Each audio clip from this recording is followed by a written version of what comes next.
చేస్తూ అక్రమ సంబంధాలు పెట్టుకున్న వాళ్ళు ఎవరు కూడా ఇక్కడ దయచేసి పాటలు పాడొద్దు, వాయిద్యాలు వాయించొద్దు, సంఘ పెద్దలుగా ఉండొద్దు. కనీసం మీరు హెచ్చరికలు చేయడానికి కూడా అర్హత మీకు లేదు. మీ పాపాన్ని మీరు విడిచిపెట్టొచ్చి మీరు ఇక్కడ ప్రసంగం చేయండి, నాకేం అభ్యంతరం లేదు. ఏం విడిచిపెట్టి? మీ తప్పిదాలను ఒప్పుకొని వాటిని విడిచిపెట్టొచ్చి ఇక్కడ పాటలే పాడతారో, ప్రసంగాలు చేస్తారో, పెద్దరికాలు చేస్తారో, హెచ్చరికలే చేస్తారో, వాయిద్యాలు వాయిస్తారో, ఏదైనా చేయండి. పాస్టర్కి మీకు ఏమీ తేడా లేదండి. ఎందుకనంటే పాస్టర్ గారు ఎంత పరిశుద్ధుడో మీరు అంతే పరిశుద్ధులు.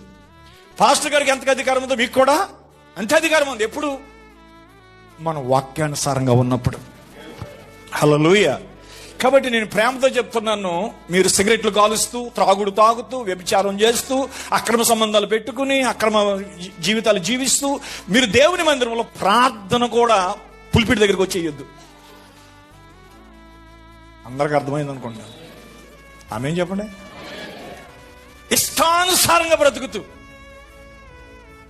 విచ్చలవిడిగా బ్రతుకుతూ, దైవభయం లేకోకుండా మీరెంతో మాత్రం ఇక్కడికి వచ్చి పాటలు పాడొద్దండి, వాయిద్యాలు వాయించొద్దండి, ప్రార్థనలు ఇక్కడికి వచ్చి చేయొద్దండి. అదేంటండి పాపులు చోటు లేదంటే ఉంది, పాపులు చోటు. కానీ పాపాన్ని విడిచిపెట్టుకోవడానికే మనం ఇక్కడికి వస్తున్నాం, పాపాలు ఒప్పుకోవడానికి మనం ఇక్కడికి వస్తున్నాం. వ్యభిచారం Download ShareChat.